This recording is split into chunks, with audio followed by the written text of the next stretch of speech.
चलिए,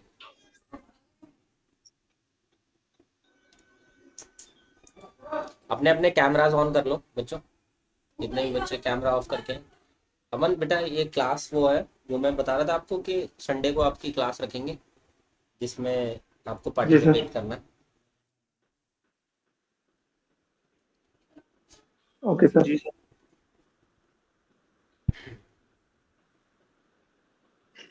सर आप मुझसे मेरे से बोल रहे हैं?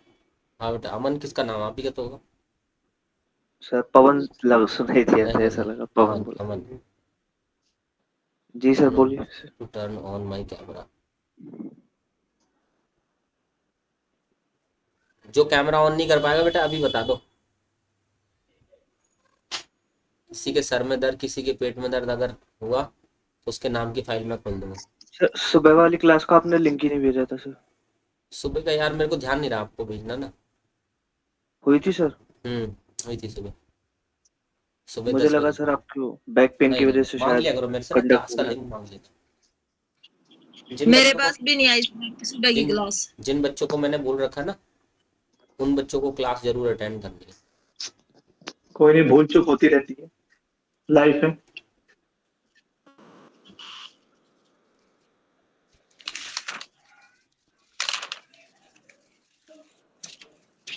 सर ये सुबह वाली कौन सी क्लास है? अब आप लोग अब आप लोग ये सुबह शाम ये वाली बात सुबह शाम वाली बात अब क्लास के बाद करना, ठीक है। अब क्लास के बाद करना, ठीक अब है। आप लोग कंसंट्रेट करो अब आप लोग क्लास की कंसंट्रेट। हर एक एक्टिविटी में। मेरी आवाज़ रिपीट क्यों हो रही है? कोई बच्चा camera, Satyendra sir camera on करना, वो सॉरी माइक ऑन करना। अभी अभी अभी सर रिपीट तो एक्चुअली नहीं हो? नहीं सर अभी नहीं हुई थी सर। किसी का ब्लूटूथ गड़बड़ कर रहा होगा। जब वॉइस अभी रिपीट होती है जब किसी का, और उसका माइक भी ऑन होगा। ठीक है ठीक। सोनिया जी का। सर सोनिया मैम का करवाइए, तब देखिएगा दोबारा बोल ये के। सोनिया मैम कही है।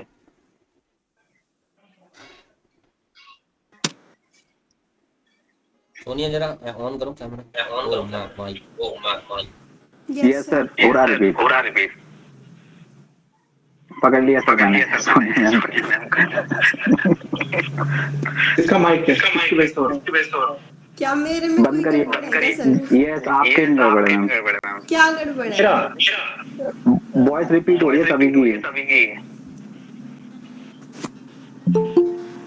बंद करिए। बंद करिए। Hello sir. हाँ, अभी अब नहीं हो रही सर।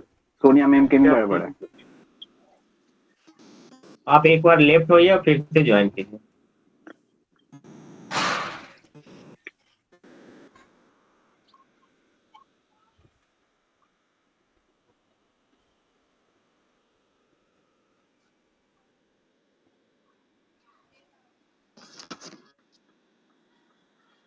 सर अभी भी हो रही है? नहीं नहीं, अब अब नहीं। नहीं हो रही। हो रही है सर। चलो बच्चे, नहीं हो रही, ठीक है। अ, मैं एक एक बच्चे को नाम लूंगा, ठीक है।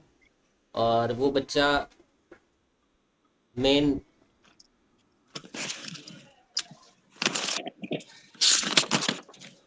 स्क्रीन को पिन करोगे आप सब लोग उसकी, ठीक है। जिसका भी मैं नाम लूंगा उसकी स्क्रीन को पिन कर लेना, ठीक है। और वन बाय वन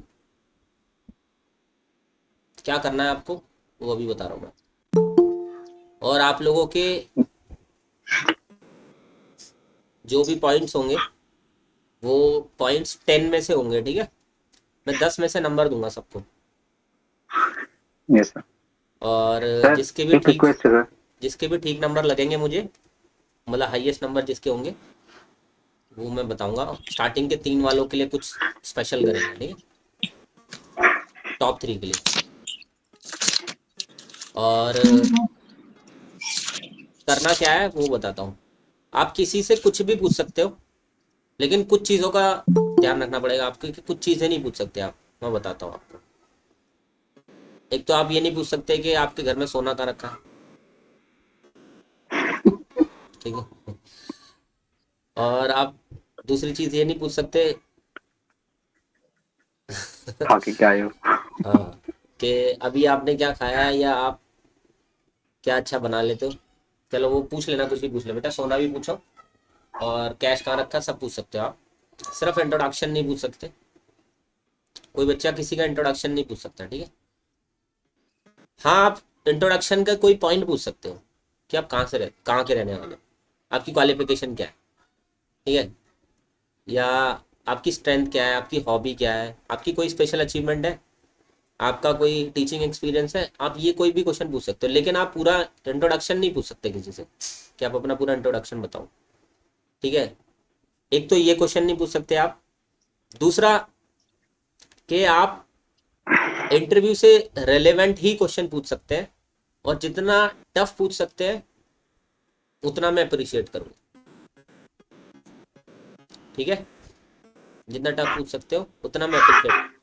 क्वेश्चन पूछने वाले को भी मैं ध्यान दूंगा कि किसके क्वेश्चंस काफ़ी अच्छे लगे, और आंसर करने वाले के तो खैर टॉप 3 को हम लोग कुछ ना कुछ करेंगे उसके लिए, ठीक है?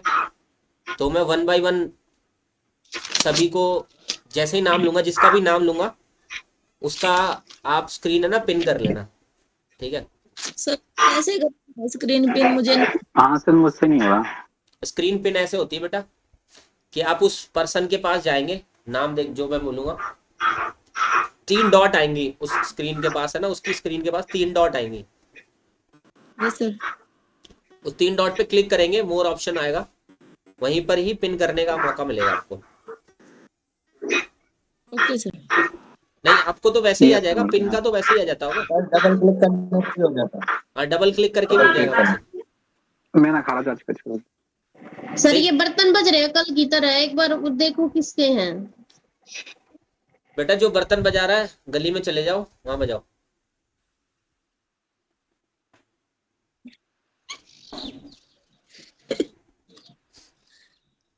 चलो, पिन करना सीख लिया, कैसे पिन करनी है? जी और सर। कोई किसी को एडवाइस नहीं करेगा, इस बात का ध्यान रखना।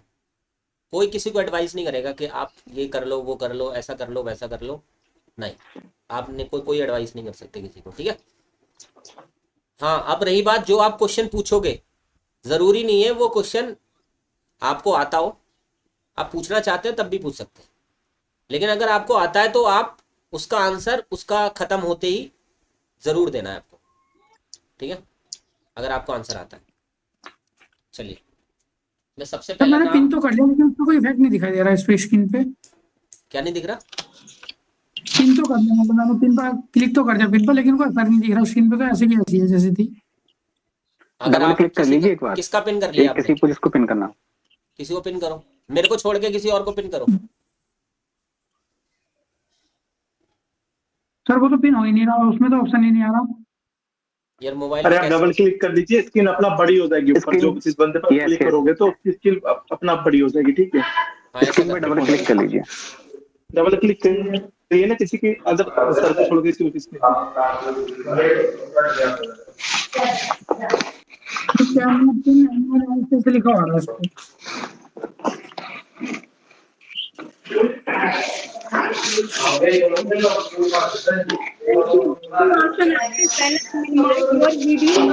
सब लोग अपना माइक ऑफ कर लो, सब लोग अपना माइक ऑफ कर लो, सब लोग अपना माइक। पहला मिनिमाइज योर वीडियो, सेकंड है make your video full screen. आपको अपनी फुल स्क्रीन नहीं करनी, निधि अपने पर्सन अपने नहीं करनी, दूसरे के करने हैं, उस पे आएगा पर्सन की नजर। करनी है, किसी और की।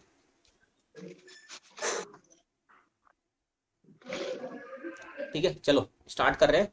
और ये क्लास हो सकता है लंबी चल जाए, ठीक है? तो चाय पानी लेकर के बैठना, ठीक है? क्योंकि मैं रेडी हूँ बेटा, जब तक सब लोग बच्चे नहीं हो पाएंगे तब तक मैं क्लास बंद नहीं करूँगा, ठीक है? टेंशन ना लो, पूरा मौका दिया जाएगा। सबसे पहला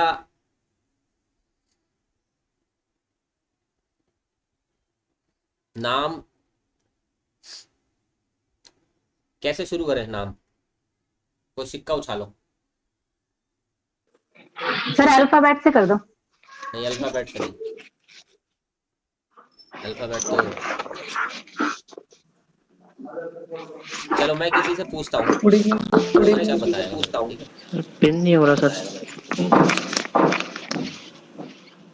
विजेंदर एक नाम ले दो रैंडमली कोई भी, अपना छोड़ के।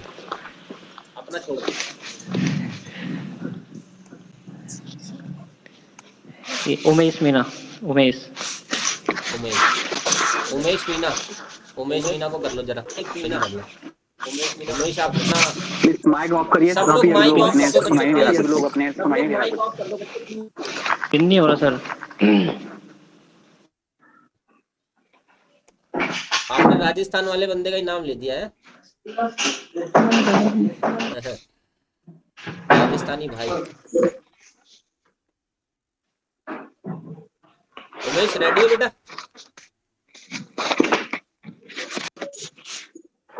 रेडी? निशा बेटा आप देखो, माइक ऑफ करो। आप दूसरों को बोल रहे हैं माइक ऑफ करने के लिए, आप कर नहीं रहे। मीना सॉरी सर, वो गलत मैंने देखा नहीं। Umesh yes sir. इसी दुनिया में हो बेटा, इसी दुनिया में हो? Yes sir. ठीक है, रेडी हो? Yes sir. चलो भाई अटैक, कुछ भी पूछ लो, आराम से रिलैक्स होकर आंसर आपके करना। नाम का मतलब क्या है? क्या मैं सुन नहीं पाया, दोबारा? आपका जो नाम है उमेश, उसका मतलब क्या है?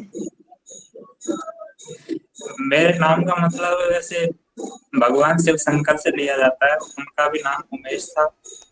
तो वो हमेशा मतलब दूसरों के हित के बारे में ज्यादा सोचते थे, अपने बारे में कम सोचते थे। तो वैसे ही मेरी पर्सनालिटी उनकी तरह थोड़ी मैच करती है। मतलब आप दूसरों की हेल्थ के बारे में ज्यादा सोचते हैं? Yes yes. अपनी हेल्थ के बारे में नहीं सोचते? नहीं, अपने से ज्यादा दूसरों को प्रायोरिटी देता हूँ मैं। यदि कोई भी हेल्प वगैरह के लिए मुझसे पूछता है ना, तो उसको मैं प्रायोरिटी देता हूँ कि उसकी हेल्प कर सकता हूँ। ऐसा कोई इंसिडेंट हुआ आपकी लाइफ में? यस, 2-3 बार हो चुका है। मतलब जैसे कि मुझे जरूरत है, लेकिन मैंने उसको हेल्प करने की ज्यादा सोची उसको। ओके। हम कैसे मान लें कि आप दूसरों के बारे में ज्यादा सोचते हैं?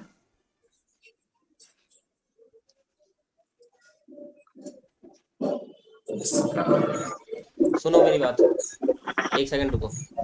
कोई भी बच्चा ना गलत क्वेश्चन को किसी और के कुछ भी पूछ कोई बच्चा किसी और के क्वेश्चन को क्रॉस नहीं कर सकता, ठीक है? आपका सेपरेट क्वेश्चन होना चाहिए, किसी दूसरे के क्वेश्चन को क्रॉस नहीं कर सकते आप, ठीक है? Sorry sir. हाँ चलो आगे बढ़ो, अपना अपना क्वेश्चन ओके ढूंढना। सर। सर सॉरी सर, नहीं किसका माइक ऑफ है सर?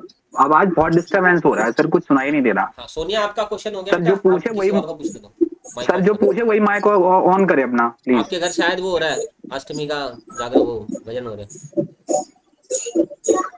कीर्तन हो रहा है। मेरे को हाँ नहीं, आपका नाम है? तो बेटा कौन कीर्तन कर रहा है? मैं तो नहीं कर रहा। आप सर अच्छा उमेश के यही हो रहा है। उमेश आपके यहाँ हो रहा है? सर यहाँ थोड़ा सा भजन कीर्तन से हो रहा है, उसकी आवाज आ रही है। हाँ, ये है बंदा गलत जैसे साइड कर लिया तुमने। सर मेरा क्वेश्चन कंप्लीट नहीं हुआ। हाँ करो फिर, आपको दूसरों का मौका क्यों दिया फिर आपने? आप कंटिन्यू करते ना, आप इतनी देर वेट करोगे थोड़ी। सर वो बीच में हाँ चलो, क्वेश्चन पूछ रहा हूँ कोई। और एक क्वेश्चन से ज्यादा नहीं पूछ सकते आप, ज्यादा से ज्यादा मैक्सिमम क्रॉस करना है तो एक क्वेश्चन और पूछ सकते हो आप, ठीक है? दूसरों को भी मौका ठीक देना। है सर, ये लास्ट। हाँ ये लास्ट।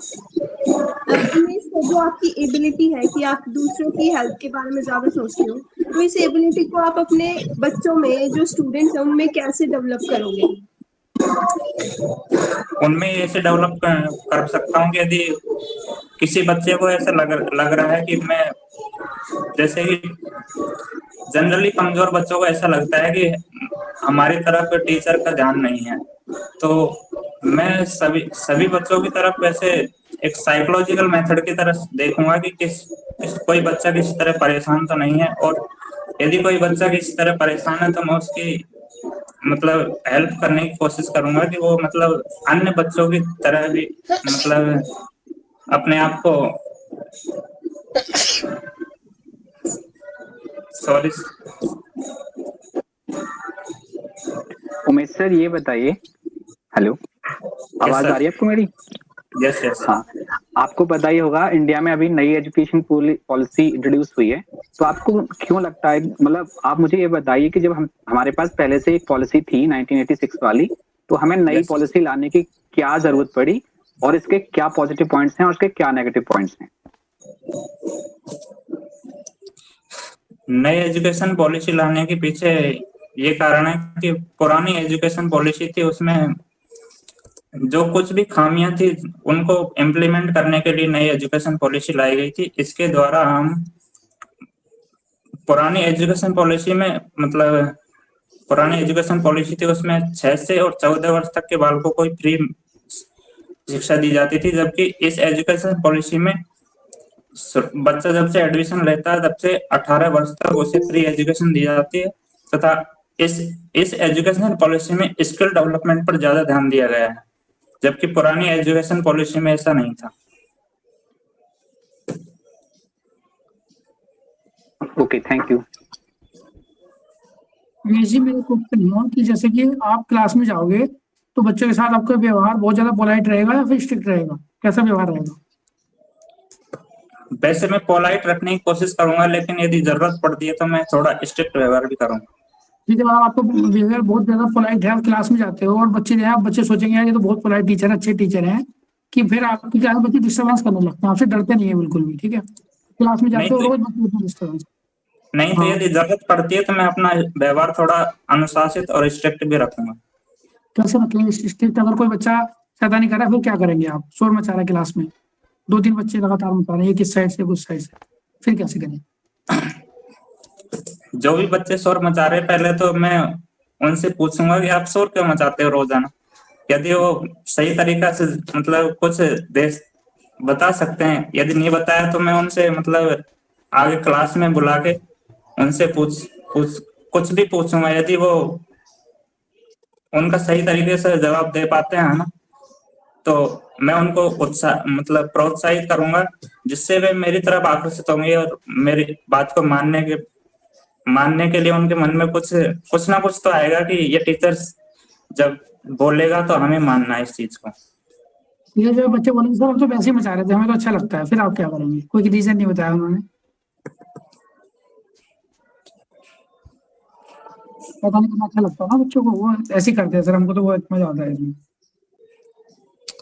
नहीं तो हम उस चीज को ऐसे मतलब किसी भी मतलब प्रक्रिया या खेल के द्वारा उन चीज में भी व्यस्त करके उनको थोड़ा सा इम्प्लीमेंट कर सकते हैं। मतलब तो उनकी एनर्जी को हम दूसरी डायरेक्शन में लेके जाएंगे, मतलब बच्चे बहुत ज्यादा एनर्जेटिक होते हैं ना, उनके अंदर बहुत एनर्जी होती है। यस उनकी एनर्जी को कोई एक्टिविटी करा के, कोई हाथों हाथ से क्लैपिंग करो, सारे बच्चे सावधान विश्राम ऐसे करके करो, उससे बच्चों को मैनेज कर। ठीक। अच्छा सर, आपकी स्ट्रेंथ क्या क्या है? एनसीएफ के बारे में बताइए, 10 पॉइंट एनसीएफ के बारे में, अबाउट एनसीएफ। एनसीएफ, किस एनसीएफ के बारे में? जितनी एनसीएफ अभी तक आ चुकी है करंट तक और ओल्ड सारे मिक्स करके, उसके 10 पॉइंट अबाउट एनसीएफ, मतलब कब कब आया ये? सॉरी मैम, एनसीएफ के बारे में मुझे इतना ज्यादा जानकारी नहीं है उसके बारे में। सर आप कुछ बोलिए उसका फुल फॉर्म, एंड ये कब कब आया, अभी करंट में कौन सा है और कौन ज्यादा एग्जाम में पूछा जाता है, ये कुछ तो नॉलेज होगा। वैसे ज्यादातर एनसीएफ 2005 को ज्यादा वरीयता दी जाती है, क्योंकि उसी के अनुसार हमारी जो शिक्षा प्रणाली है उसमें भी उसका बहुत योगदान रहा है। और प्रोफेसर यशपाल उसके जो अध्यक्ष थे उस एनसीएफ के।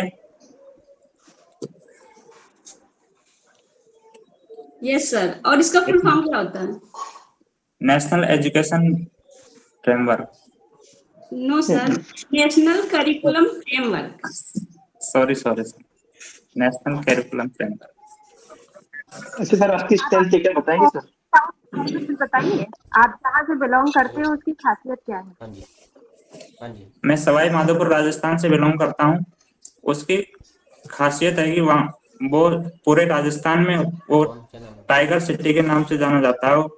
रणथंभौर नेशनल पार्क है उसमें, एवं वहां पर प्रसिद्ध त्रिनेत्र गणेश जी का मंदिर है जो कि फेमस है, एवं रणथंभौर का किला है जो कि अभी तो ऑनलाइन जो करा कि रहा हूँ मैं, ऑनलाइन प्राचीन इतिहास के मतलब अभी ऑफलाइन जो कराऊंगा। राजा महाराजाओं का काल था उसमें भी ये भी करा वो एक सुदृढ़ किला के रूप में जाना जाता था, तथा वहां पर सवाई माधोपुर के अमरूद एवं गंगापुर के खीरमोहन बहुत प्रसिद्ध है। तो आपको आने जाने में टाइम वेस्ट नहीं होगा? सर अपनी पोस्ट सुटेबिलिटी बता दीजिए। लगातार ही कराएंगे, लेकिन पोस्ट सुटेबिलिटी आपको रहोगे फिर ऐसा। मेरा हेल्पिंग नेचर जो है कि बच्चों को उनके मतलब जो डर रहता है टीचर के प्रति उसको निकालने में मदद करेगा। 6 बजे के एवं मैंने जो डिप्लोमा किया हुआ वो स्पेशल एजुकेशन से किया हुआ, तो उसमें मैं अपने स्पेशल एजुकेशन में से जो भी स्पेशल बच्चों को लिए यूज करता हूँ, उन चीजों का मैं उनके ज्ञान में वृद्धि करने के लिए भी उन चीजों का यूज कर सकता हूँ, जैसे कि साइन लैंग्वेज एवं टोटल कम्युनिकेशन का यूज कर सकता हूँ उसमें। चलो ठीक है उमेश, ओके। नेक्स्ट नेम है पवन कुमार।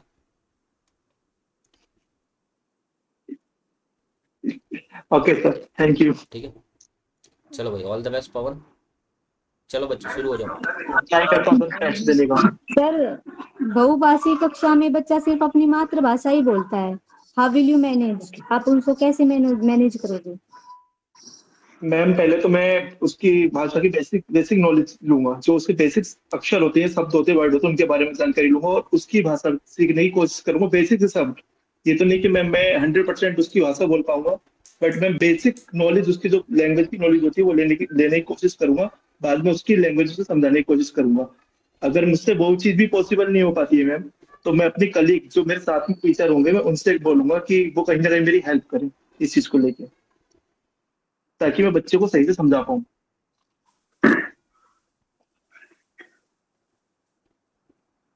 ठीक है पवन जी, आप बताइए कि यदि आपके स्कूल में एक प्राइमरी का बच्चा जो कि मुस्लिम है मना कर देता है प्रेयर करने से, और उसके जो पेरेंट्स हैं वो भी मना कर देते हैं और स्कूल से भी कहते हैं कि मेरा बच्चा प्रेयर नहीं करेगा, तो आप कैसे मैनेज करेंगे?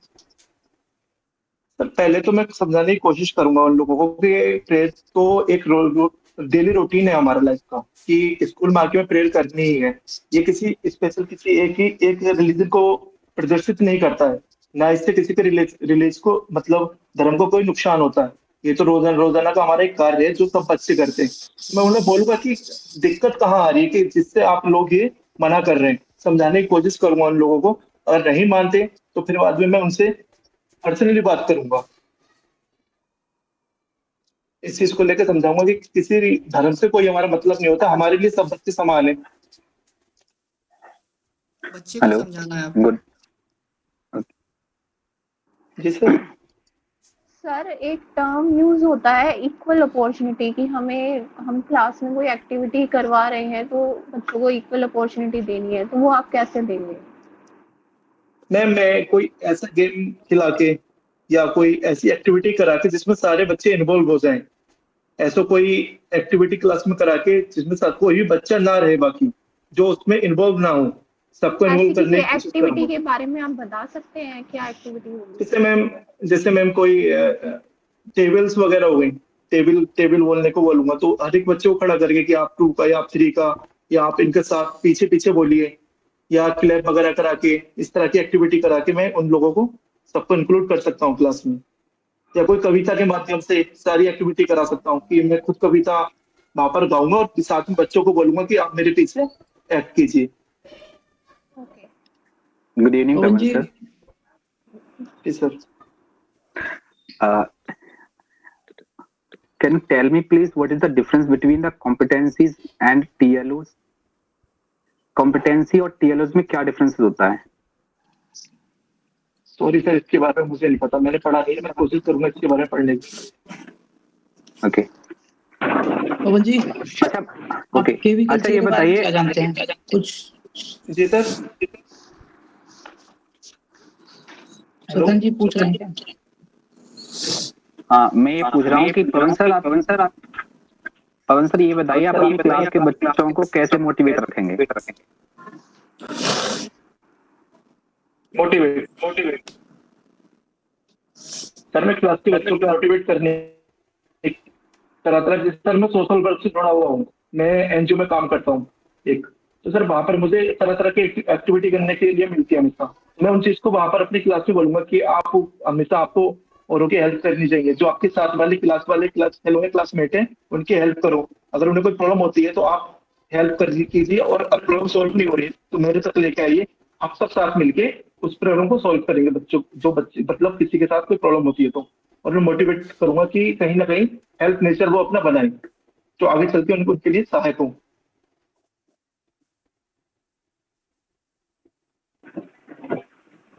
सर ये बताइए शिक्षा में इनोवेशन क्यों जरूरी है?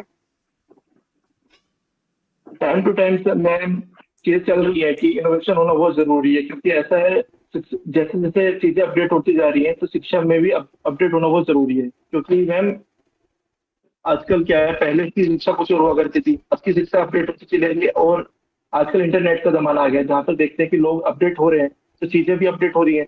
उसी प्रकार मैम शिक्षा में भी अब इनोवेशन आना चाहिए चीजों को लेकर, मुझे लगता है। कोई एग्जांपल आप दे सकते हैं? जैसे मैम पहले क्या था, सामपोर्ट पे पढ़ाते थे हम लोग, ठीक है, ब्लैक बोर्ड जिसे बोलते हैं, जिसका जिक्र 1986 एजुकेशन पॉलिसी में भी किया गया है। अब क्या है कि मैम कहीं ना कहीं चीजें आ गई कंप्यूटराइज, ठीक है, तो अब हम क्या करते हैं, प्रोडक्टर का यूज करते हैं, तो चीजें अपडेट हो रही हैं, तो हमें भी सिस्टम में चीजें करनी चाहिए अलग अलग स्तर पे। ओके सर, ठीक है।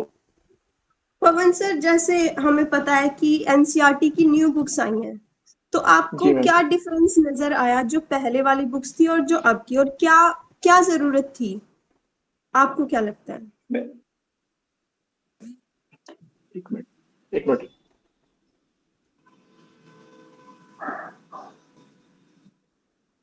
मैम, बुक्स का तो मैम मैं इसका जवाब नहीं दे पाऊंगा आपको, सॉरी, मैंने अभी इतना कुछ इसके बारे में पढ़ा नहीं है, लेकिन मैम मैं इस बारे में जानकारी लेने की कोशिश करूंगा, और मैं बताऊंगा अगले नेक्स्ट टाइम अगर मेरे सामने क्वेश्चन आता है तो।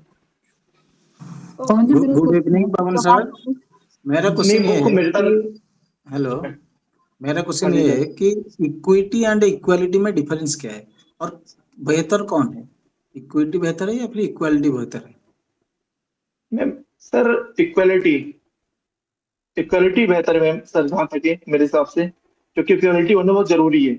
सबको बराबर समझना, सबको समान समझना, मेरे नजरिए से, पॉइंट ऑफ व्यू से। और हम जब भी कर पाएंगे अगर हम क्लास में जाते हैं, अगर हम कहीं ना कहीं इक्वल नहीं समझ रहे अपने स्टूडेंट को, तो कहीं ना कहीं चीज वो एक गलत मैसेज जाता है सब बच्चों को। अगर हम किसी को एक पर्सनल किसी बच्चों को ज्यादा ध्यान दे रहे हैं और बच्चों को ध्यान नहीं दे रहे, तो कहीं ना कहीं बच्चों को एक बैड मैसेज जाता है हमारे लिए। तो इक्वालिटी होनी बहुत जरूरी है। सर एनसीईआरटी बुक्स में एक चैप्टर है, डिफरेंस आपको पता है ना सर? शायद मेरे हिसाब से तो ये, लेकिन शायद मैं गलत बोल रहा हूँ, आई थिंक जहाँ तक है, सर लेकिन मैं तो बता रहा हूँ। इक्वालिटी से इक्विटी मोर देन रहता है।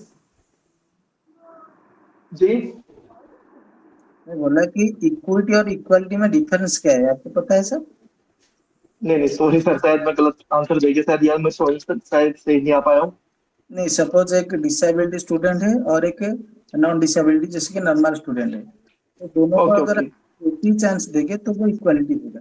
इक्विटी मतलब कि उनको हिसाब से एक नॉन डिसेबिलिटी स्टूडेंट को उस हिसाब से हम काम देंगे और एक डिसेबिलिटी स्टूडेंट को उसी हिसाब से काम देंगे, वो इक्वेट होता है, तो इक्विटी बेटर होगा। ठीक है, okay, thank you sir. Thank you. Sonia आप पवन अपना सर, एक क्वेश्चन है। अपना आंसर भी बताओ उनको, जो भी क्वेश्चन पूछा करो, अगर कोई कैंडिडेट जवाब ना दे आंसर बताया करो। Okay sir. पवन सर, जैसा ही एक हाल ही में G20 सम्मेलन हुआ है, इस G20 सम्मेलन के बारे में कुछ क्या जानते हैं, इसके बारे में थोड़ा आप एक्सप्लेन करें। G20 सम्मेलन, ये 18वां सम्मेलन हुआ है जो कि इंडिया में हुआ है सर अभी, ठीक है। और अभी इसमें जो 20 मतलब कंट्री ने भाग लिया है, अभी नए कंट्री और ऐड हुआ है 21 यूरोपियन संघ करके कोई है, ठीक है सर। और इस पे कुछ पॉइंट रखे गए थे सर, पॉइंट तो मैं नहीं बता पाऊंगा क्योंकि मैंने इतना पढ़ा नहीं इस बारे में भी, अभी मैंने आज ही टॉपिक उठाया था ये, तो सर इसका मुझे जहाँ तक पढ़ा मैंने इतना ही पढ़ा इसके बारे में। G20 से यदि आपको नजर में कुछ फायदा हो, लगता हो कि G20 सम्मेलन करने से यदि इतने सारे देश एक साथ मिलते हैं तो किसी देश को इससे क्या फायदा हो सकती है? सर इससे तो अर्थव्यवस्था को फायदा होता है देश की, और कहीं ना कहीं एक अलग लेवल जाता है देश का, और देश ग्रोथ भी करता है क्योंकि सारे देश मिलके जब एक कमेटी बनी है, एक G20 सारे 20 देश यहाँ पर आके एक स्टेज पर अगर खड़े हुए तो कहीं ना कहीं देश की पावर में भी कहीं इंक्रीज होती हैं चीजें, फर्क तो पड़ता है sir. Okay sir. Pavan sir, 21 country जो ऐड हुई है वो अफ्रीकन यूनियन है, यूरोपियन नहीं है। हाँ सर, तो मैं भूल गया था, अफ्रीकन यूनियन, सॉरी। कौन सी क्वेश्चन है कि आपने जो अपना डिप्लोमा किया है, उस कौन सा डिप्लोमा किया है आपने? फुल फॉर्म क्या है इसकी? बेसिक ट्रेनिंग सर्टिफिकेट, और उसे बोलते हैं क्या कहते हैं, बेसिक ट्रेनिंग है और बेसिक टीचिंग सर्टिफिकेट भी बोलते हैं सर। अच्छा, तो फिर उस समय जब आप टीचिंग कर रहे थे उस समय आपको कोई ऐसी सिचुएशन आई हो कि बहुत ज्यादा प्रॉब्लमेटिक चैलेंजिंग सिचुएशन थी जो आपने फेस की हो उस समय पे? नहीं सर, ऐसा कोई सिचुएशन का नहीं, ऐसा तो कोई मेरा सामना नहीं हुआ कभी इन चीजों से। नहीं, आपका नहीं होगा, आपके टीचर्स का होगा जो आपने देख कर उससे कुछ सीखा होगा कि ये चैलेंजिंग सिचुएशन है कि इसके बारे में मुझे नहीं पता था, मुझे इसको कैसे डील करना है। एक बार इसको बाहर खड़ा करके क्या नहीं ऐसा तो मैंने कुछ नोटिस नहीं किया सर अपनी लाइफ में, अभी तक मैं उस टाइम पीरियड में तो मैंने कोई नहीं नोटिस की ये चीज सर। तो आप कॉलेज में गए भी थे नहीं? तो बिल्कुल गए थे सर, 75% अटेंडेंस चाहिए थी हमारे कॉलेज में। ओके, तो चैलेंजेस तो सर काफी आते रहते हैं, नई नई सिचुएशन है ना, टीचिंग तो खुद एक चैलेंजिंग जॉब है, डेली नई सिचुएशन आ जाती है सर, लेकिन शायद उस टाइम पे मैं इतनी समझ ना रही हूँ क्योंकि सर जहाँ तक हमने नोटिस ना की वो चीजें, आई थिंक तो इसमें सर मैं इस चीज का जवाब नहीं दे पाऊंगा, मेरे सामने ऐसी कोई चीज नहीं आई। एक सेकंड, जैसे नितिन ने क्वेश्चन पूछा ना, ऐसे क्वेश्चन का आंसर जरूर करना है। हाँ सर, ऐसी सिचुएशन मैंने फील की, कोई भी सिचुएशन रैंडम उठाओ कि ये मैंने फील करी, क्योंकि अगर आप टीचिंग की सिचुएशन से ही नहीं डील करके आ पाए तो दैट मीन्स आपने अभी तक कुछ करा नहीं है। अगर आप एक्सपीरियंस शेयर करोगे तो ऐसा लगेगा कि आपने कुछ ना कुछ किया है। टीचिंग प्रैक्टिस टीपी होती है ना, वो हुई थी आपकी? हाँ सर, बहुत होती है हमारे, तो उसमें आपको पढ़ाने का मौका मिला होगा और उसमें काफी सारी चीजें ऐसी थी जो आपके लिए फर्स्ट टाइम होंगी, तो आपने बहुत चैलेंज फेस किया होगा कि फर्स्ट टाइम पढ़ाने का एक्सपीरियंस मेरा, वहां पर मैं बच्चों को मैनेज नहीं कर पा रहा था। फिर मुझे कहीं ना कहीं मैंने अपने साथी की मदद ली, फिर मैंने रियलाइज किया कि बच्चों को किस तरीके से एक बेटर वे में पढ़ाया जा सकता है। तो मेरा धीरे धीरे करके जब मैंने इम्प्रूव किया तो मुझे लगा कहीं ना कहीं कि बच्चों को एवरीडे चैलेंजेस के साथ हमें पढ़ाना चाहिए, क्योंकि हर दिन हम भी कुछ नया सीखते हैं और बच्चे को तो सिखाते ही हम कुछ नया। तो ऐसे बहुत सारे सिचुएशंस बता सकते हैं। तो जैसे कि हम जब शुरू में जाते हैं तो हम छोटे बच्चे होते हैं, वो काफी शोर करते हैं, हमारे कंट्रोल में नहीं आ पाते क्योंकि हम स्ट्रिक्ट तो उनके साथ हो नहीं सकते। तो सर वो टीचिंग पीरियड हो गया जहाँ तक हमारा ट्रेनिंग पीरियड हो गया ना सर, वो तो जहाँ तक है। आपने कॉलेज को पूछा तो इसलिए सर मैं थोड़ा ये जवाब थोड़ा नहीं दे पाया आपको। आप ट्रेनिंग पीरियड पे पूछा था मैं, तो इसका मतलब जो आपने 2 साल का ट्रेनिंग ही है, है, तो टीचिंग प्रैक्टिस पवन ट्रेनिंग ही है, वो पूरा फुल फ्लेज कोर्स के बीच में हम चाहे टीपी करें कुछ भी करें, वो ट्रेनिंग पीरियड ही है, मतलब कोर्स का पीरियड ड्यूरेशन ही है हमारा। ठीक है, ओके सर। तो जैसे हम स्टार्टिंग में जाते हैं तो हमको जो प्राइमरी स्कूल के बच्चे होते थे उनको हैंडल करना बहुत मुश्किल होता था, लेकिन जब हमने देखा टीचर्स जो है इजीली हैंडल कर पा रहे तो उनको देख देख के हमने सीखा कि कैसे बच्चों को, जैसे बच्चे बहुत शोर कर रहे हैं तो उनको किसी नए काम में हमने इन्वॉल्व कर दिया, जैसे उनको हैंड्स की कोई एक्टिविटी करा दी तुरंत, वो तुरंत शांत हो जाते हैं ऐसे करने से, कोई एक्टिविटी करने से। ठीक है, चल नेक्स्ट। ओके पवन, नेक्स्ट कैंडिडेट है थैंक यू सर। सतेंद्र, आ जाओ बेटा। Yes sir. कहाँ हो आप?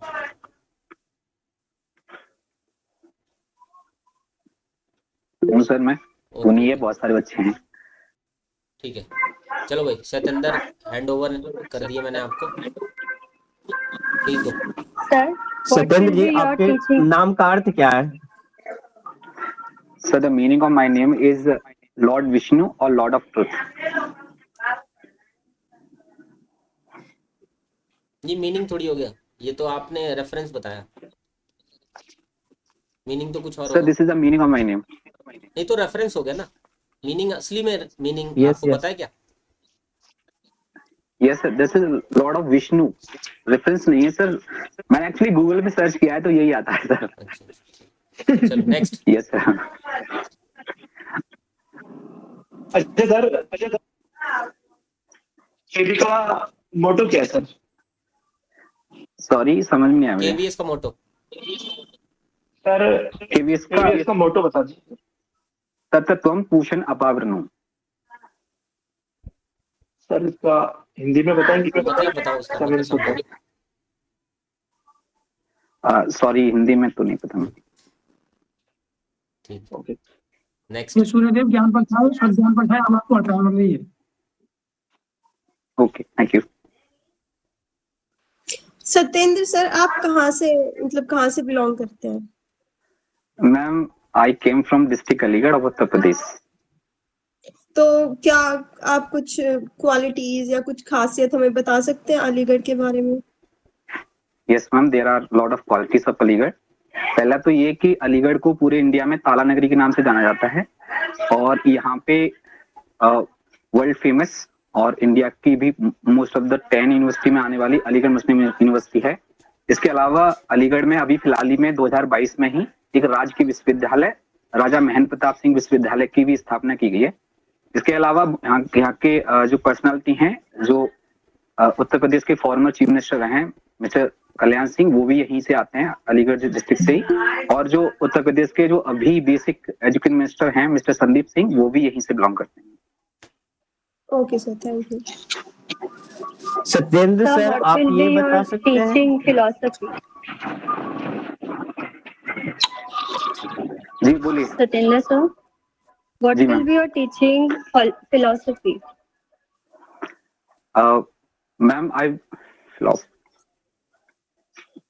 मैम मैं बच्चों को क्लासरूम में एक ऐसा पॉजिटिव और हेल्दी और इनकरेज वाला एनवायरनमेंट देता हूँ जहाँ पे बच्चे मुझे एक टीचर की तरह न देख करके एक फ्रेंड की तरह देखते हैं और अपने ओपिनियन और अपने इंटरेस्ट मेरे साथ शेयर करते हैं, जिससे मैं बच्चों के लिए और बेहतर प्लानिंग करके उनको नॉलेज शेयर कर पाता हूँ। सर एनसीईआरटी बुक में एक चैप्टर है लाइन ऑफ सिमेट्री, वो आप बच्चों को कैसे इंट्रोड्यूस करवाएंगे? Ma'am there are lot of ways to introduce the symmetries. आप बहुत सारी चीजों का आप फिगर बना लीजिए, जैसे एक पेज ले लीजिए, उसको बीच में से फोल्ड करिए सेम करके और एक साइड में कोई आधा पिक्चर बनाइए और ऐसा बनाइए कि वो अगर उसको हम फोल्ड करें तो वो दूसरे पेज पे भी चला जाए, है ना, यानी कि सेम टू सेम दोनों पिक्चर हो जाए। तो यानी एक साइड पे आपको पिक्चर बनाना है और उसको फोल्ड करके बच्चों को दिखाना है कि आप फिर उस पर डिफरेंस ढूंढने हैं कि बच्चे कहेंगे कि सेम डिफरेंस, मतलब इसमें कोई डिफरेंस नहीं है। तो आप ऐसे एक तरीका तो ये कि आप ऐसे बच्चों को सिमेट्री के बारे में बता सकते हैं। इसके अलावा आप अपने फेस के द्वारा भी बता सकते हैं कि ऐसे करके आप अपने दोनों साइड का फेस को कंपैरिजन करा करके उससे भी सिमेट्री बता सकते हैं। सत्येंद्र सर, मुझे ये बताइए, जब आप टीचिंग करा रहे होते हैं क्लास में और आपकी क्लास में कोई स्टूडेंट सो जाता है तो उस टाइम आपकी प्रतिक्रिया क्या होगी? मैम वैसे तो मुझे लगता है कि मैं इतने इंटरेस्टिंग तरीके से पढ़ाता हूँ बच्चों को कि ऐसा होना थोड़ा पॉसिबल नहीं है कि कोई क्लास में मेरा बच्चा सो जाए। लेकिन फिर भी ऐसी सिचुएशन अगर मेरे सामने, मेरी क्लास के सामने मेरे पास आ जाती है तो मैं ये जानने की कोशिश करूंगा कि कहीं बच्चे को कोई प्रॉब्लम तो नहीं है। हो सकता है बच्चा बीमार भी हो सकता है, इस वजह से उसको नींद आ रही हो, या फिर मैं अपने टीचिंग जो मेरी टेक्निक्स हैं उसको भी जांचने की कोशिश करूंगा कि क्या मैं बोरिंग तरीके से पढ़ा रहा हूँ कि बच्चा सो रहा है। तो प्रतिक्रिया के रूप में मैं ये करूंगा कि बच्चे के पास जाऊंगा, उससे पूछूंगा कि बेटा कोई प्रॉब्लम तो नहीं है। अगर प्रॉब्लम, बच्चा हो सकता है घर पे काम भी करता हो, तो उससे जानने की कोशिश करूंगा कि वो क्यों सोया है और क्या रीजन है उसके पास। यस सर, जी मैम। राइट। अगला सर जी एक क्वेश्चन है मेरा कि लर्निंग एंड एक्विजिशन में क्या डिफरेंस है? ओके सर, लर्निंग जो होती है वो हम किसी को देख करके ऑब्जर्व करके लेते हैं, लर्निंग हम सीखते हैं। एक्विजिशन का मतलब होता है कि हमने कोई चीज हमारे पास पहले से मौजूद है। जैसे हमारी मातृभाषा है, मैं एग्जांपल देता हूँ, जैसे हमारी मातृभाषा है तो उसको हम एक्विजिशन करते हैं, आपने जो वर्ड बोला उसको हम ग्रहण करते हैं, और जो लर्निंग है वो हम स्कूल में जाके या किसी देख करके प्राप्त करते हैं। मतलब कि कंक्लूजन निकाला जाए तो मतलब लर्निंग का स्कूल में होगी, स्कूल में या कहीं प्रोफेशनल इंस्टीट्यूट में जाकर होगी। प्रैक्टिसेशन जो है कि नॉर्मली कैजुअली हम घर पर भी बाहर पर भी सब जगह ट्यूशन होता है मतलब, है ना? कह सकते हैं। Okay sir assessment as learning के बारे में बता सकते हैं आप? Sorry sir, assessment as learning. मुझे समझ में नहीं आया आपको क्या बोला। असेसमेंट एज लर्निंग भाई। Building as learning. No sir, assessment as learning. अच्छा, assessment as learning. Okay, assessment as learning. जब बच्चों को हम पढ़ाते हैं और सॉरी सर मैं इसमें एक्सप्लेन नहीं कर पा रहा हूँ, आई डेफिनेटली लर्न अबाउट, बाद में मैं इसको पढ़ने की कोशिश करूंगा। मैं जो 2-3 है उसमें डिफरेंस नहीं कर पा रहा हूँ। सर असेसमेंट एज लर्निंग ये होता है कि इसमें जो टीचर पहले से पढ़ा देता है उसको बच्चों को खुद से एक ग्रुप में पढ़ाने के लिए देता है, तो बच्चे उसी टॉपिक को ग्रुप में एक दूसरे पढ़ते हैं और अपना आकलन करते हैं और एक दूसरे का बच्चे भी आकलन करते हैं, तो होता है असेसमेंट एज लर्निंग। ओके, आप पूछिए। सतीश सर, कोलैबोरेशन लर्निंग इसमें आती है? अलीगढ़ यूनिवर्सिटी का कोलैबोरेशन लर्निंग इसमें आती है सर? अलीगढ़ यूनिवर्सिटी का पूछिए। आपने जिक्र किया था अलीगढ़ यूनिवर्सिटी का, आप वहां से हैं, तो ये कब बनी थी और किसने बनवाई, कुछ इसके बारे में जानकारी है? यस सर, ये 1877 में सर सैयद अहमद खान है जो मुस्लिमों के लिए उन्होंने बहुत सारे आंदोलन किए हैं। पहले इसका नाम अलीगढ़ मुस्लिम यूनिवर्सिटी नहीं था, इसका पहले नाम एंग्लो मेमोरियल एंड कॉलेज करके ऐसे करके था। 1920 में नाम इसका अलीगढ़ मुस्लिम यूनिवर्सिटी पड़ा है। ठीक, वन पूछो जल्दी। सर आप केवीएस टीचर क्यों बनना चाहते हैं? Because ma'am there are so much diversity in Kendriya Vidyalaya संगठन, और केंद्रीय विद्यालय संगठन के जो विजन्स हैं और उसका जो मिशन है वो मुझे काफी अट्रैक्ट करता है, क्योंकि मैं एजुकेशन के बारे में मैं भी यही सोचता हूँ कि एजुकेशन में एक्सपेरिमेंट लाए जाए, इनोवेशन लाया जाए, क्रिएटिविटी लाया जाए, जिससे बच्चों का सिर्फ उनको किताबी ज्ञान न दे करके उसको उसके जीवन के लिए तैयार किया जाए। तो केंद्रीय विद्यालय के जो विजन्स हैं और जो मिशन है वो मुझे काफी अट्रैक्ट करते हैं, इस वजह से I want to join the Kendriya Vidyalaya संगठन। सर आप इनोवेशन तो स्टेट में भी कर सकते हैं, तो फिर केवी क्यों? यस मैम, बिल्कुल स्टेट में भी इनोवेशन किए जा सकते हैं, लेकिन मुझे लगता है कि केंद्रीय विद्यालय में ज्यादा मुझे अपॉर्चुनिटीज मिलेंगी इनोवेशन करने के लिए। ओके सर, आईसीटी का यूज आप कैसे करेंगे एजुकेशन में? मैम आईसीटी का यूज मैं डिफरेंट क्लास के लिए डिफरेंट तरीके से करूंगा, क्योंकि मैं 1 to 5th क्लास के लिए अपॉइंट हुआ केंद्रीय विद्यालय में पढ़ाने के लिए। तो मैं 1st और 2nd क्लास के लिए आईसीटी का यूज उनको कलर आइडेंटिफिकेशन के लिए, ऑब्जेक्ट आइडेंटिफिकेशन के लिए करूंगा, और जो अपर क्लासेस हैं यानी 3, 4, 5 क्लासेस हैं उनके लिए कुछ क्वेश्चन प्लान करने के लिए आईसीटी के माध्यम से। इसके अलावा कुछ और एक्टिविटीज कराई जा सकती हैं आईसीटी के माध्यम से, जैसे कोई स्लाइड बना दिया, कोई टॉपिक है जो बहुत वाइड टॉपिक है, उसको हम एक्सप्लेन मतलब क्लास में ज्यादा टाइम लग रहा है तो उसका स्लाइड बना करके उसको जल्दी खत्म कराया जा सकता है। इसके अलावा जो बोरिंग टाइम हो जाता है कभी कभार क्लास में, आपने देखा होगा कि बहुत ज्यादा बोरिंग टाइम हो गया, तो उसको फन एक्टिविटी में यूज कर मतलब फन एक्टिविटीज में भी मैं आईसीटी का यूज कर सकता हूँ, लोअर क्लास यानी फाउंडेशन स्टेज पर भी और उसके बाद मिडिल स्टेज पर भी जा सकते हैं। सत्येंद्र सर, आपकी क्लास में एक बच्चा है, एक भाषा का सवाल है और वो हरियाणा से बिलोंग करता है और वो क्या को के बोलता है, और जब वो के बोलता है आपको क्या बुलवाना है उससे, और सबसे अहम चीज ये ध्यान रखनी है क्योंकि उसकी मातृभाषा है, उसकी लोकल लैंग्वेज है, उसकी, तो उसको हर्ट ना करे कि मुझे के बोलना है और आप क्या बुलवा रहे हो, उसका भी निरादर ना हो, और आपको सही लैंग्वेज में उसको लेकर के भी आना है, क्योंकि ये एक प्राइमरी स्टेज है, यहाँ पे बच्चा अपनी भी भाषा बोलता है और घर पे वही सुनता है। जब आप उसको के से क्या पे लेके जाएंगे तो उसके दिमाग में भी आएगा कि मम्मी पापा तो के ही बोलते हैं, तो उसकी मातृभाषा का निरादर भी ना हो और आप उसे क्या भी सिखा सके, एक बीच का रास्ता आप क्या अपनाएंगे? यस सर, सर इसके लिए मैं एक गतिविधि कराऊंगा जो है बातचीत के नाम से, यानी मैं कुछ बच्चों से ऐसे सवाल पूछूंगा कि जैसे मैं एग्जाम्पल के तौर पर ले रहा हूँ, जैसे मैंने पूछा क्या बच्चों आपको पता है कि आपके यहाँ पर कौन से फेस्टिवल मनाए जाते हैं, तो यहाँ पर मैंने क्या वर्ड का यूज किया है। इसके अलावा मैं ये भी पूछूंगा बच्चों से, क्या बच्चों आपको पता है आपके ये फेस्टिवल क्यों मनाए जाते हैं। यहाँ पे मैंने 2 बार क्या का यूज किया है। अब मैं सारे बच्चे जो भी मेरी क्लास में हैं उन सबको एक एक करके अपॉर्चुनिटी दूंगा कि वो इन सवालों के जवाब दें, हर एक बच्चे को। तो जो बच्चा क्या को के बोलता है वो इस क्या को बार बार सुन करके हर एक बच्चे की लैंग्वेज में, क्योंकि हर एक बच्चे तो के नहीं बोलते होंगे। अब मान ली यूपी का बच्चा तो क्या ही बोलेगा उसको, तो जब वो बार बार उस शब्द को क्या को के को क्या बोलेंगे तो हर एक बच्चे को अपॉर्चुनिटी जाएगी, तो उसे हर एक लैंग्वेज का एस्पेक्ट पता पड़ेगा कि इस शब्द को ऐसे भी बोला जा सकता है। और उसको ये भी पता पड़ेगा कि मेरी लैंग्वेज में क्या को के बोलते हैं। तो मतलब मैं कहना चाह रहा हूँ कि हर एक बच्चे से मैं उसको बुलवाऊंगा क्या क्या क्या करके, ताकि बच्चे को थोड़ा एक्सप्लोरेशन मिले कि क्या को के को क्या भी बोल सकते हैं बातचीत के माध्यम से। इसके अलावा मैं ऐसे नहीं बोलूंगा कि बेटा ऐसे नहीं, इस शब्द को ऐसे नहीं बोलते। मैं बच्चे से बार बार उस शब्द को बोलने के लिए उस शब्द को मैं खुद रिपीट करूंगा। जैसे अगर वो क्या बोल रहा है, जैसे मैं बच्चे से बुलवाऊंगा क्या, वो बोलेगा के, लेकिन मैं उसको क्या ही बोलूंगा।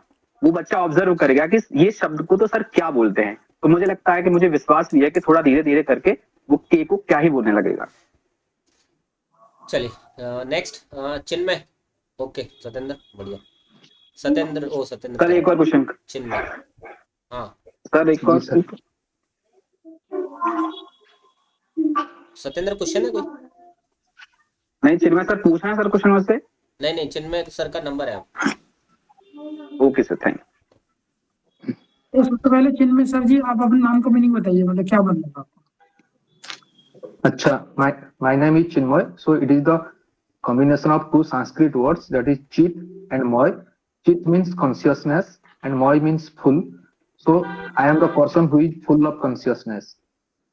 तो आपके नाम से कोई फेमस पर्सनालिटी रही है जिनके नाम से प्रभावित होकर या कैसे आपका नाम रखा हुआ, मतलब चलो वो तो ठीक है, हाँ, लेकिन आपके नाम की फेमस पर्सनालिटी कोई हो जिनको आप हाँ, वन ऑफ दी, मतलब वो जो चिन्मयानंद है, महापुरुष चिन्मयानंद है। वो किस लिए चिन्मय मिशन के मतलब प्रतिष्ठाता है। अच्छा, उनका क्या मतलब कि मिशन क्या था, मतलब उनका, ये पूछ रही I don't know sir. I will go and read about this topic. चिन्मय आप अपनी क्वालिफिकेशन के बारे में हमें कुछ Yes. Actually, I have done my Council of Higher Secondary Education from BSc Board Odisha and intermediate from CHSE Board Odisha. Along with, I have done my professional qualification, that is DELED from NIOS New Delhi.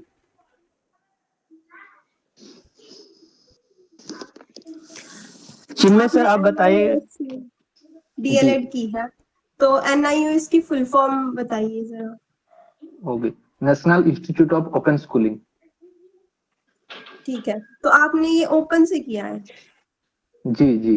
तो regular आपने क्यों नहीं किया, क्या reason था?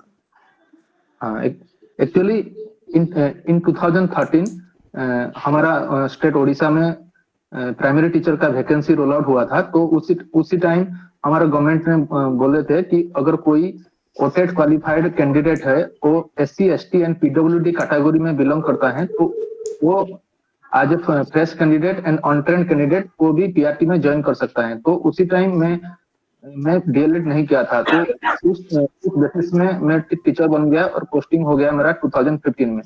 And after that government का ये भी पॉलिसी था कि जब हम टीचर बन जाते हैं तो उसका 2 साल के अंदर वो ODL के मोड में डीएलएड कोर्स 2 ईयर का डीएलएड कोर्स कराता है।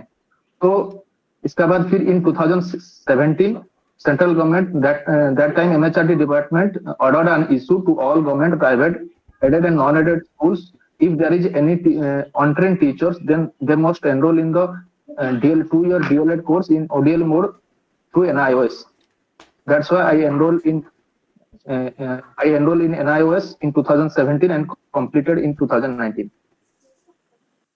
तो सर आपने ऑनलाइन किया है और हमारे कुछ ऐसे कैंडिडेट्स हैं, ज्यादातर हैं जिन्होंने रेगुलर किया है, तो आपको ऐसा क्यों लगता है कि रेगुलर वाले से आप ज्यादा बेहतर है?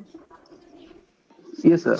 Actually ये जो NIOS का जो DLED कोर्स ये जो निकाला गया था वो इन सर्विस टीचर्स के लिए, मतलब they are already in some schools either government, private or aided and non aided school. तो मैं जो कंटेंट दूसरे जो रेगुलर कोर्स में जो बच्चे पढ़ते हैं वो जो कंटेंट फेस टू फेस पढ़ते हैं, लेकिन मैं जो पढ़ा हूँ वो इंडिया का बेस्ट टीचर जो डिफरेंट यूनिवर्सिटी से वो जो ऑनलाइन कोर्स जो मतलब स्वयं प्रभा हो और यूट्यूब से जो मतलब NIOS का ऑफिशियल वेबसाइट से पढ़ा हूँ। दैट मीन्स मैं कंटेंट वाइज मैं एज ए रेगुलर स्टूडेंट जैसे पढ़ते हैं मैं भी ऐसा पढ़ा हूँ, व्हाट्सएप भी किया हूँ। और प्रैक्टिस टीचिंग में जो रेगुलर बच्चे होते हैं वो 6 मंथ्स का करते हैं, लेकिन मैं उसी समय 3 इयर्स का प्रैक्टिस टीचिंग मतलब कि 3 इयर्स का मेरा टीचिंग एक्सपीरियंस था। तो आई डोंट थिंक कि there should be difference between distance mode and regular mode. It is all about the knowledge and skills. Okay sir, thank you. अच्छा चिन्मय जी, आप बताइए, हिंदी में कुछ अक्षर होते हैं जो बहुत कंफ्यूज करते हैं बच्चों को, जैसे कि 3 सा होते हैं और 3 अणा होते हैं, उनको आप थोड़ा डिफरेंस करके बताइए। क्या सर, रिपीट कीजिए प्लीज। हिंदी में कुछ अक्षर होते हैं जो बच्चों को बहुत कंफ्यूज करते हैं, जैसे शा, सा और सा, और 3 अणा होते हैं पंचम अक्षर के रूप में, उनको आप थोड़ा बताइए, उनको अलग अलग कैसे बोला जाता है। अच्छा, सौ जो होते हैं 3 प्रकार का सौ होता है, दंत सौ, तालव्य सौ एंड मूर्धन्य सौ। आपको बच्चों को एक्सप्लेन करना है और अणा भी एक्सप्लेन करने हैं तीनों। आप कैसे बताएंगे उनको कि उनको समझ आ जाए। अच्छा सर, एक सेकंड, वहां पे थोड़ा शोर मच रहा है, मैं थोड़ा एक सेकंड।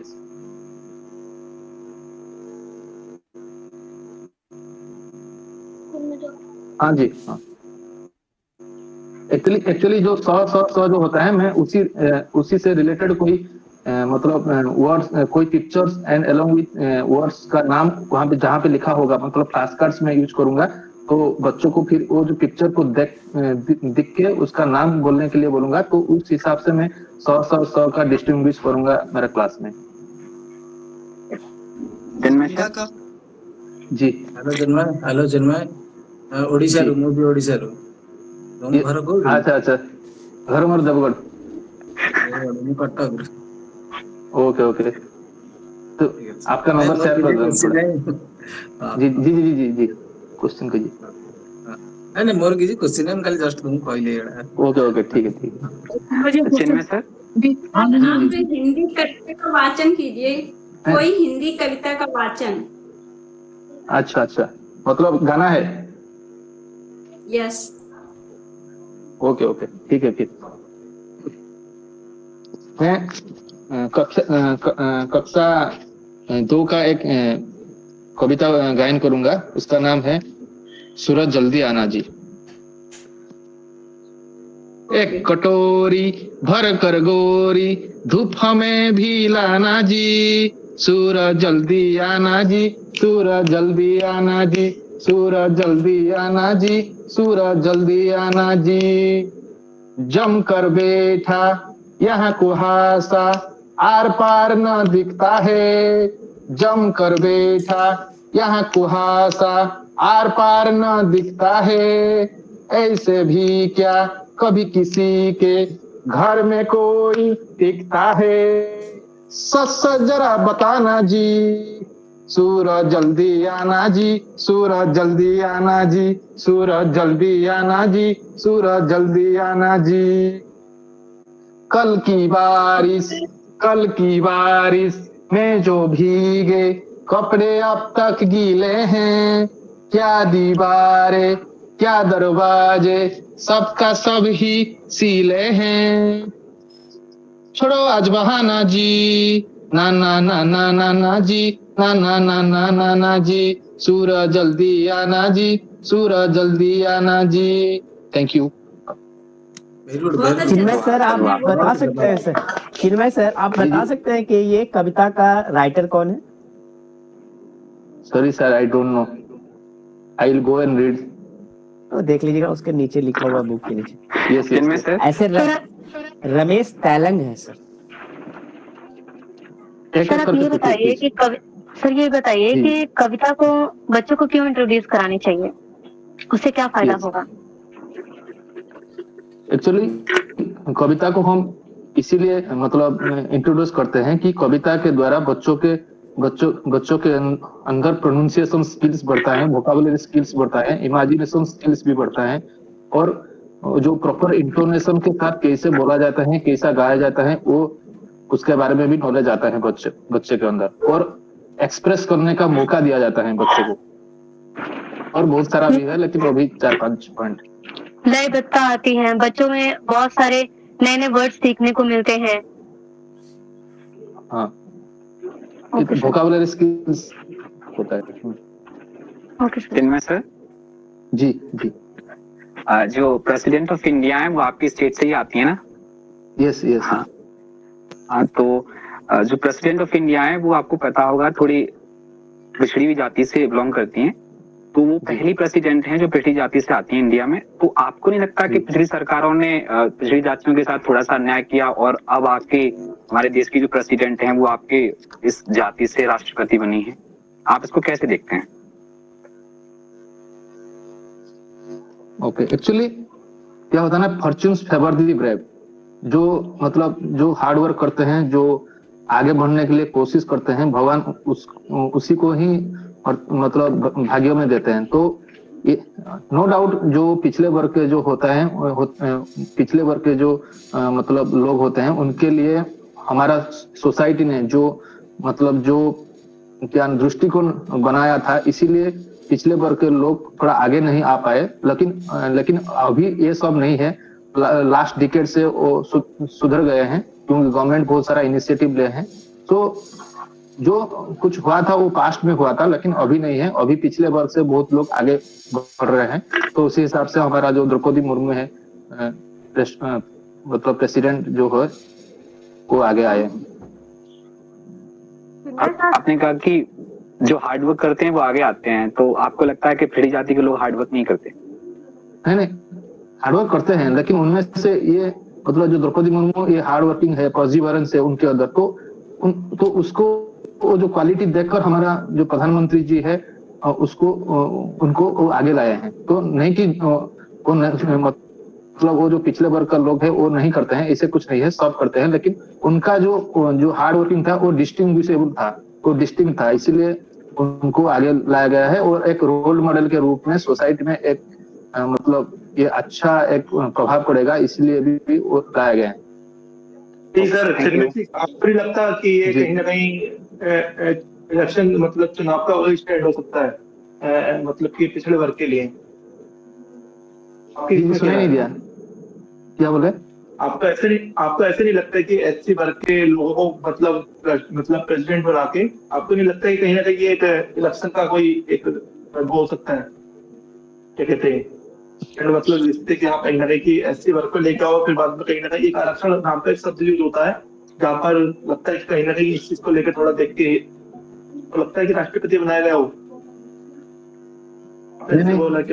एक्चुअली आपका क्वेश्चन तो थोड़ा मैं अंडरस्टैंड नहीं कर पाया, फिर भी जो जितना समझा मैं बोल रहा हूँ कि वो जो प्रेसिडेंट द्रौपदी मुर्मू को जो सिलेक्ट किया गया है, वो बहुत मतलब विचार विमर्श के बाद में जो बड़े बड़े डिप्लोमेट्स होते हैं, हमारा कंट्री का जो मतलब डिप्लोमेट्स होते हैं, ब्यूरोक्रेट्स होते हैं, उनके अंदर वो मतलब विचार विमर्श करके डिस्कशन करके उनको लाया गया है।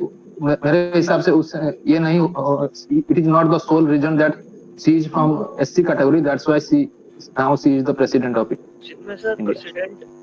She is actually ST category, not SC category. Okay sir, मेरी आवाज आ रही है आपको चिन्मय सर?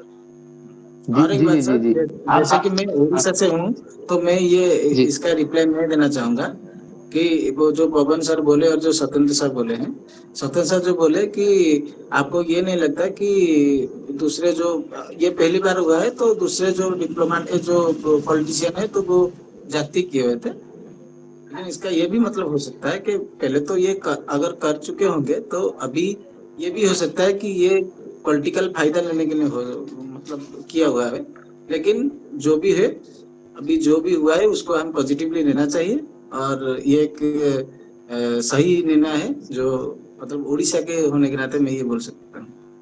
और टीचर्स कम्युनिटी में सबसे अच्छी बात तो ये है टीचर थी वो पहले, टीचर होने के बाद वो राष्ट्रपति बने, टीचर के लिए कितनी गर्व की बात है। यहाँ से एक क्वेश्चन जरूर उठ सकता है, आप उड़ीसा के रहते हैं, उड़ीसा के राज्यपाल कौन चेंज हुए हैं, तो कौन है नए राज्यपाल उड़ीसा? क्या रिपीट कीजिए सर। उड़ीसा के नए गवर्नर कौन बने हैं, पहले कौन थे नए कौन है गवर्नर उड़ीसा? तो गणेशी लाल है ना अभी। नहीं चेंज हो गया। नहीं गणेशी लाल पहले थे, अभी चेंज हो गया, तो मैं अभी अपडेट नहीं हुआ है उसके बारे में, थोड़ा जाकर मैं अपडेट करूंगा। लेकिन चेंज हुआ है जरूर, हाँ ये लास्ट 7 डेज में हुआ है इसका। नेक्स्ट क्वेश्चन आंसरिंग हो रहा है। Suman Rani, Suman Yadav, sorry. Thank you sir, thank you so much for giving me opportunity. Suman Yadav,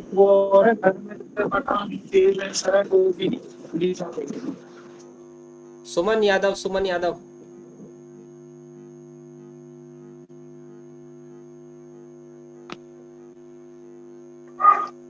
कहाँ है सुमन यादव? में नहीं आ रही, मिल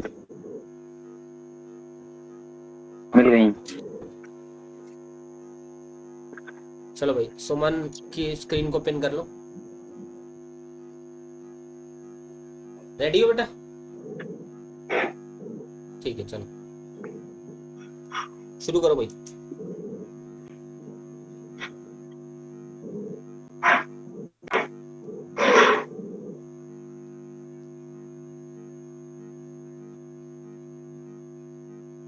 शुरू करो बच्चों।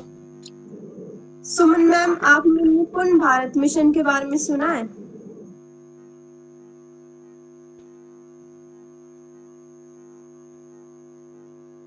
कुछ बताइए उसके बारे में।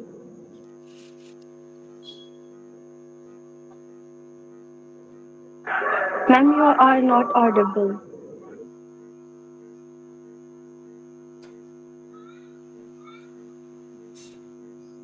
सुमन मैम को मैं दिखाई नहीं दे रही स्क्रीन पे।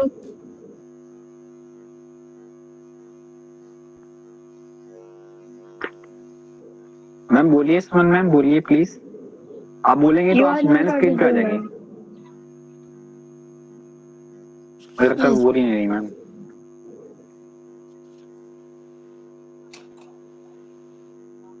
सुमन क्या हुआ?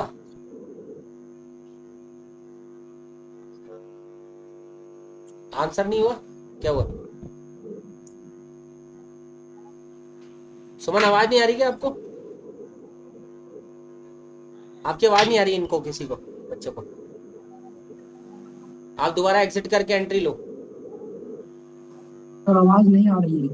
आपकी आवाज नहीं आ रही सुमन हमें।